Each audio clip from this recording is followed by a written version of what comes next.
فتنہ خان کے سٹیٹمنٹ سنے جس سے پوری قوم جو ہے اس کو افسوس بھی ہے، پوری قوم نے اس چیز کا بہت نوٹس بھی لیا ہے، ایک لہر ہے غصے کی لوگوں، اور بالکل ہونی چاہیے۔ تو سب سے پہلے تو میں پرائم منسٹر آف پاکستان اور حکومت پاکستان سے یہ اپیل کروں گی کہ ایک بورڈ بنائے دماغی امراض اور نفسیاتی امراض کے ماہرین کا، اسپیشلسٹ کا، جو عمران خان کا دماغی معائنہ کریں، نفسیاتی معائنہ کریں، کیونکہ ان کا دماغی مرض جو ہے، جو اب پاگل پن کی آخری سٹیج پر ہے، ایسے شخص کا پاکستان کے اندر کھلے عام گھومنا خطرے سے خالی نہیں ہے، جس کا وہ بار بار مظاہرہ کر چکے ہیں۔ میں نے اقتدار کی خاطر کسی بھی شخص کو کبھی اتنا ڈیسپریٹ ہوتے نہیں دیکھا جتنی ڈیسپریشن کا شکار یہ شخص ہے، اور وہ اس اقتدار کے چلے جانے پر اتنا ہوش و حواس کھو بیٹھا ہے، جو اقتدار اس کا کبھی تھا ہی نہیں۔ اس کرسی کے چلے جانے پر وہ اتنا دل گرفتہ ہے، اس کے دل و دماغ پر اتنی گہری چوٹ لگی ہے، جو کرسی اس کی کبھی تھی نہیں، جو مینڈیٹ اس کا کبھی تھا ہی نہیں۔ وہ مینڈیٹ اس نے جو عوام سے چھینا تھا، وہی مینڈیٹ، اور اس نے غیر آئینی اور غیر قانونی اور غیر سیاسی طریقے سے وہ مینڈیٹ عوام سے چھینا تھا۔ تو آج وہی مینڈیٹ عوام نے آئینی طریقے سے اس سے واپس چھین لیا۔ تو جس مینڈیٹ کا وہ سوگ منا رہے ہیں، جس کرسی کے سوگ میں وہ ہلکان ہوئے جا رہے ہیں، جس اقتدار کے کھو جانے پر وہ اپنی سدھ بدھ کھو بیٹھے ہیں، وہ اقتدار، وہ کرسی، وہ مینڈیٹ ان کا کبھی تھا ہی نہیں، وہ چھینا ہوا مینڈیٹ تھا، وہ جعلی مینڈیٹ تھا۔ اور یہ پہلا شخص ہے جو اقتدار کے پہلے 30 دنوں میں بری طرح ناکام ہوا، اور اقتدار سے نکل جانے کے بعد، اپوزیشن میں آنے کے بعد بھی یہ پہلا شخص ہے جو بری طرح 30 دن میں بے نقاب ہوا اور ناکام ہوا۔ اور اس ناکامی کا جو بدلہ ہے، آج وہ ریاست پاکستان سے لینے پر تلا بیٹھا ہے۔ اس ناکامی کا ملبہ وہ آج ہمارے ملک، میرے ملک، آپ کے ملک پاکستان پر ڈالنے کو تیار ہے۔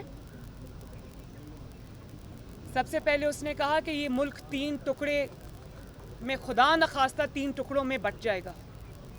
تو میں یہ سوال کرنا چاہتی ہوں کہ کبھی آپ یہ سٹیٹمنٹ دیتے ہیں کہ کشمیر کے 3 حصے ہونے چاہیے، کبھی آپ یہ کہتے ہیں، آپ کے منہ میں خاک، کہ آپ یہ کہتے ہیں کہ اس ملک کے اللہ نہ کرے میرے ملک کے پاکستان کے 3 ٹکڑے ہو جائیں گے۔ تو پہلے تو میں آپ سے یہ پوچھتی ہوں کہ یہ جو 3 ٹکڑوں والا تھیوری آپ لے کر پھر رہے ہیں، یہ آپ کو کس نے دی ہے؟ یہ کس کا ایجنڈا ہے؟ کیا یہ زیک گولڈ سمتھ کا ایجنڈا ہے، یا جس ملک سے وہ بلانگ کرتا ہے، اسرائیل، یہ اس کا ایجنڈا ہے؟ آج میں یہ کہنے پہ مجبور ہو گئی، میں سازشی تھیوریز پہ بلیو نہیں کرتی، لیکن پہلے کشمیر کے 3 ٹکڑوں کا ایک شوشہ چھوڑا، اور آج کہہ رہے ہیں کہ خدا نخواستہ پاکستان کے 3 ٹکڑے ہو جائیں گے۔ آپ کو یہ بھی پتہ ہے کہ پاکستان کو کتنی قربانیاں دے کر لوگوں نے آزاد کرایا تھا؟ آج آپ نے ان سب قربانیوں کی توہین کی ہے۔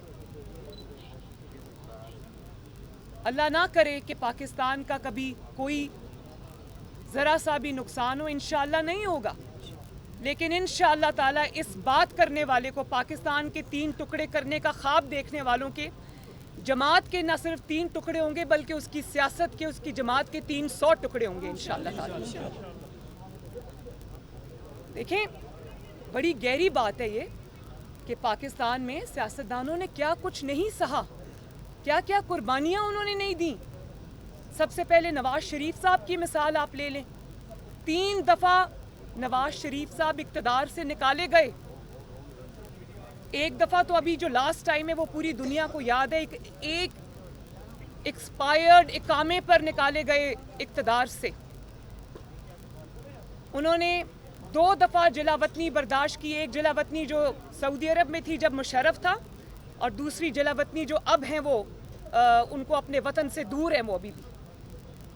उम्र कैद की सज़ाएं सुनी,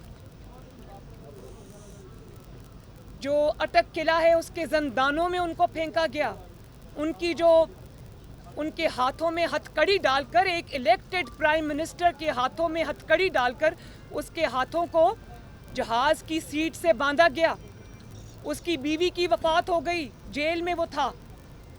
उसकी बेटी को उसकी नज़रों के सामने गिरफ्तार कर लिया, उसकी बेटी को डेथ सेल में फेंका। उसकी माँ की वफात हो गई, अभी वो दियारे गैर में था।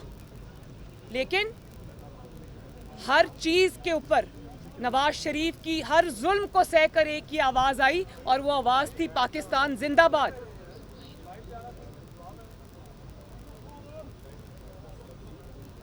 पीपल्स पार्टी पे आप आ जाएं, जुल्फ़िकार अली भुट्टो शहीद हुए, बेनज़ीर भुट्टो अपनी जान से गईं, उनकी शहादत हुई, लेकिन क्या आवाज़ आई?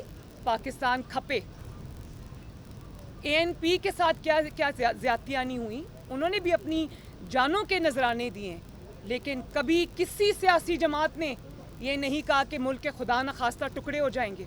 सबकी एक ही आवाज़ आई, पाकिस्तान जिंदाबाद और पाकिस्तान खपे। ये मैं आपको कोट अनकोट बता रही हूँ, मैंने अपने कानों से सुना है। वो ये कहते हैं कि इमरान खान के झूठे ख़त वाले बयानिए ने, पहले इमरान खान की नालायकी ने, नाअहली ने जो मईशत का हाल किया, उससे हमारी तबाही हुई। उसके बाद जब हम हुकूमत से निकले तो जो इसने झूठे ख़त का, इंटरनेशनल साजिश का ये बयानिया बनाया, उससे जो जमात को नुकसान हुआ, उससे जो हमें सियासी नुकसान हुआ, उसके वजह से हम इसके साथ नहीं रहना चाहते। और इस ताबूत में आखिरी कील जो है वो कल इमरान खान साहब ने ख़ुद ठोंक दी है, जब उन्होंने पाकिस्तान के ऊपर 3 टुकड़े कहकर हमला किया, पाकिस्तान के एटॉमिक प्रोग्राम की बात की, जब उन्होंने फ़ौज के ऊपर हमला किया। तो इस पाकिस्तान दुश्मनी के साथ ना कोई खड़ा होगा, ना खड़ा होना चाहिए। ये इमरान खान का ज़ाती बोझ है, ये उसका ज़ाती गंद है।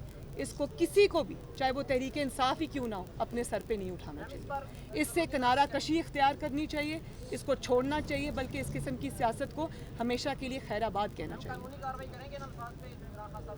मैं बिल्कुल ये चाहूँगी कि प्राइम मिनिस्टर जो हैं वो इसका नोटिस लें, सख्ती से नोटिस लें, और इसका नोटिस लिया जाना चाहिए।